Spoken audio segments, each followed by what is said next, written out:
Rekan wartawan yang saya cintai dan saya banggakan, siang ini kita kembali bertemu dalam rangka update situasi Kamtibmas hari Selasa tanggal 20 April 2021. Ada beberapa hal yang akan saya sampaikan pada kesempatan ini. Yang pertama terkait dengan perkembangan kasus Edi Cikes. Terkait dengan kasus yang dilaporkan ke Bareskrim Polri dengan nomor LP 135 2021 Bareskrim tanggal 22 Maret 2021 tentang dugaan tindak pidana penipuan, penggelapan, dan tindak pidana pencucian uang. Penyidik telah melakukan tindak lanjut sebagai berikut. 1. Sampai saat ini dalam kasus tersebut ada 6 tersangka yang diamankan dan dilakukan pemeriksaan di Bareskrim Polri. Kemudian sudah dilakukan penggeledahan dan penyitaan di rumah tersangka AY dengan mengamankan 14 kendaraan roda 4, uang tunai baik rupiah maupun mata uang asing, serta barang mewah lainnya.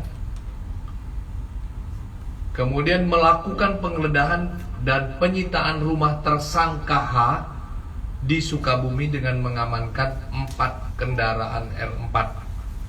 Yang keempat, para korban sudah dilakukan pemeriksaan dan para korban terus jumlahnya terus bertambah.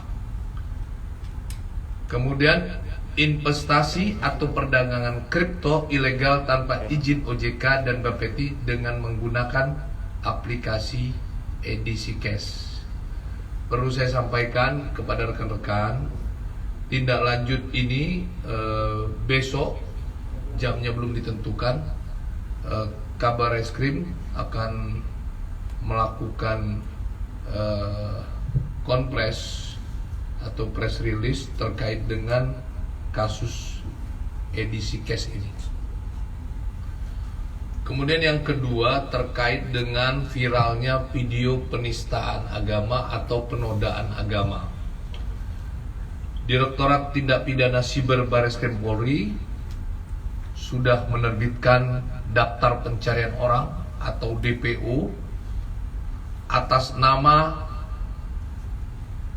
JPZ kemarin sore tanggal 19 April 2020 yang akan segera dikirim ke Interpol sebagai dasar Interpol untuk segera mengeluarkan red notice.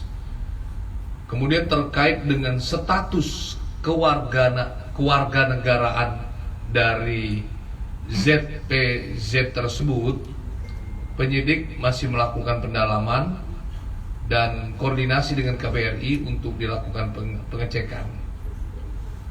Yang bersangkutan ditetapkan sebagai tersangka. Dalam hal ini penyidik Direktorat Tindak Pidana Siber Bareskrim Polri menetapkan 2 pasal sekaligus terhadap tersangka, yaitu pasal 156A KUHP tentang penodaan agama dan pasal 28 ayat 2 Undang-Undang ITE dengan ancaman 5 tahun penjara. Kemudian hasil koordinasi penyidik dengan Atase Polri pada KBRI Berlin di Jerman dan didapatkan data imigrasi serta informasi sejak tahun 2017 hingga bulan April tahun 2021 tidak terdapat nama JPZ dalam data WNI yang akan mengganti kewarganegaraan. Detailnya sebagai berikut.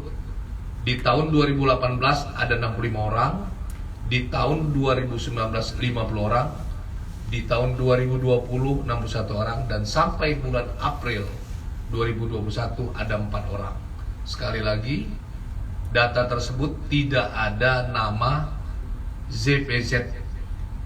Artinya apa? Melihat data tersebut, ZPZ masih berstatus WNI dan memiliki hak dan kewajiban untuk mengikuti aturan hukum yang berlaku di Indonesia. Kemudian penyidik telah melakukan koordinasi terkait permohonan penerbitan red notice dan penyidik sedang melengkapi dokumen persyaratan permohonan penerbitan red notice tersebut. Permohonan red notice akan segera diproses oleh Sekretariat NCB Indonesia melalui kantor pusat Interpol di Lyon, Prancis. Kemudian yang terakhir, yang ketiga, terkait dengan perniagaan satwa yang dilindungi. Berdasarkan laporan polisi nomor 240 4 Romawi tahun 2021 Bareskrim pada tanggal 14 April 2021, tim Direktorat Tindak Pidana Tertentu Bareskrim Polri bersama-sama dengan penegak hukum LHK wilayah Sumatera, Pos Sumatera Barat, melakukan penindakan terhadap orang yang diduga memperniagakan satwa yang dilindungi, yaitu sisik terenggiling dan paruh burung rangkong. Telah diamankan 2 orang atas nama JAN dan RAL pada tanggal 14 April 2021 pada pukul 13.30 di SPBU Kumpulan Jorong Tabiang, Kecamatan Bonjol, Kabupaten Pasaman, Sumatera Barat. Terhadap keduanya sudah dilakukan penahanan. Adapun barang bukti yang disita oleh tim gabungan yaitu 1 unit mobil, 1 unit handphone, 35 kg sisik terenggiling, dan 3 buah paruh burung rangkong. Atas perbuatannya, kedua tersangka dikenakan pasal 21 ayat 2 huruf D junto pasal 40 ayat 2 Undang-Undang Nomor 5 tahun 1990 tentang konservasi sumber daya alam hayati dan ekosistem dengan sanksi pidana 5 tahun dan denda paling banyak 100 juta rupiah. Demikian 3 hal yang kami sampaikan pada hari ini. Mungkin ada rekan-rekan media yang belum jelas. Pak, yang JPZ itu adalah nama asli yang ada di paspor atau ID dia, atau memang itu hanya dilihat dari YouTube-nya aja, Pak? Ya, nama aslinya inisialnya SPS. Ya, karena kemarin kita memberitakan sesuai akunnya JPZ,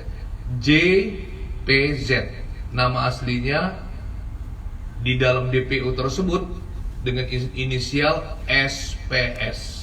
Jadi SPS itu juga digunakan untuk tracing di Berlin ya Pak? Untuk yang digunakan tracing SPS. SPS.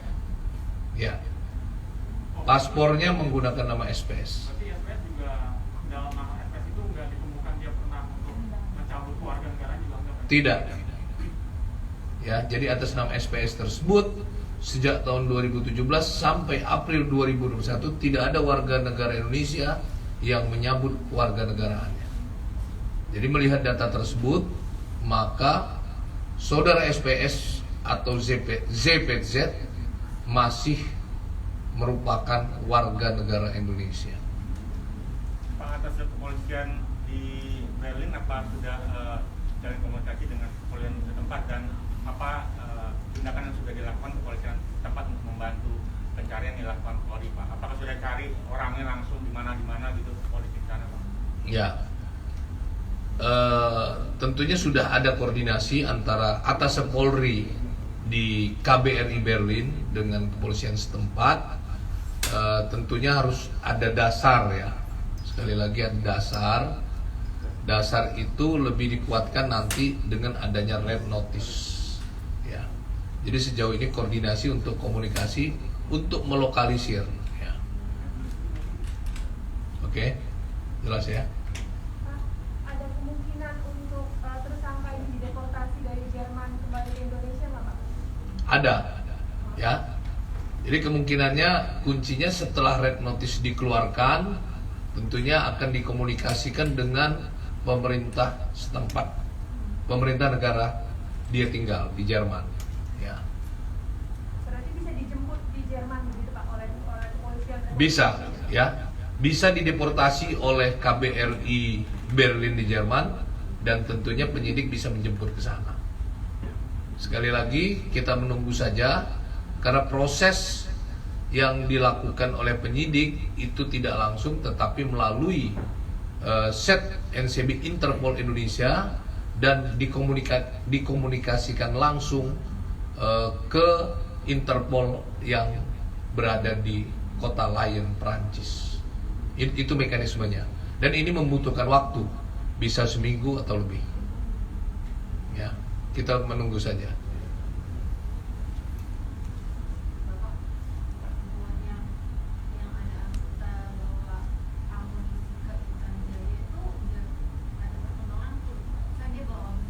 Saat ini masih dalam proses di Propam Polda Papua. Ya. Sementara masih dalam proses. Oke, yang tadi saya tidak menyampaikan banyak karena kita menyampaikan karena besok kita belum tahu jamnya. Yang pertama masalah edisi cash tidak perlu ditanyakan lebih jauh karena besok secara lengkap termasuk akan ditampilkan tersangka. Bahkan yang saya sampaikan ini akan bertambah jumlah tersangkanya untuk edisi cash. Jadi tidak perlu ditanya. Ini aja dulu supaya rekan-rekan punya update juga besok ya. Pak, pertemuan Kapolri tadi sama Komnas HAM itu gimana Pak? Dan apakah ada pembahasan juga soal perkembangan Anula Pilih di Kapolri dengan Komnas HAM? Untuk pembahasan itu nggak ada, tapi untuk yang dibahas adalah perpanjangan kerjasama. Ya, tentu sifatnya adalah sifat luas, khusus itu tidak ada. Yang lain? Kerjasama tentunya adalah terkait dengan masalah hal-hal yang terkait dengan menjunjung penegakan hukum yang menjunjung hak asasi manusia.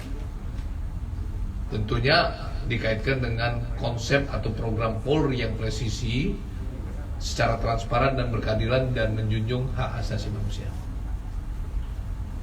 Bagaimana dengan pegawai BUMN yang ditangkap oleh Densus 88 dan Polda Sulsel?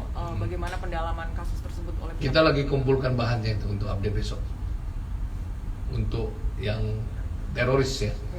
Oke, kita udah kumpulkan, kita siapkan untuk besok.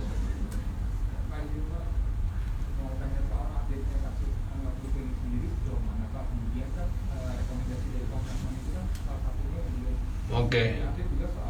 Unlawful killing kami belum dapat update-nya. Ya. Saya sampaikan kalau sudah ada kami sampaikannya. Jadi yang saya sampaikan ini yang ada update-nya. Nah, Pak, kalau yang soal Serpinya ini kan jadi salah satu rekomendasi dari Komnas HAM. Sejauh ini belum ada update-nya nih Pak. Soal asal usul Serpi yang diduga digunakan oleh Laskar FPI Pak. Sejauh ini gimana Pak? Ya masih ditelusuri. Ya. Soal Oke. KKB Papua ada update Pak mengenai sosok Paniel Kogoya yang disebut sebagai penyandang dana. Yang ditangkap ya. Iya, apakah Ya. ada update-nya Pak? Besok kita sampaikan ada update, ada satu anggota KGB yang ditangkap, tapi masih kita kumpulkan bahannya. Itu besok kita sampaikan. Satu anggota KKB telah diamankan oleh Satgas Operasi Nemangkawi. Ya. Dan banyak-banyak nanti abis sekarang besok nggak ada update. Besok lebih detail Pak. Oke, terima kasih. Wabillahi taufik wal hidayah. Wassalamualaikum warahmatullahi wabarakatuh.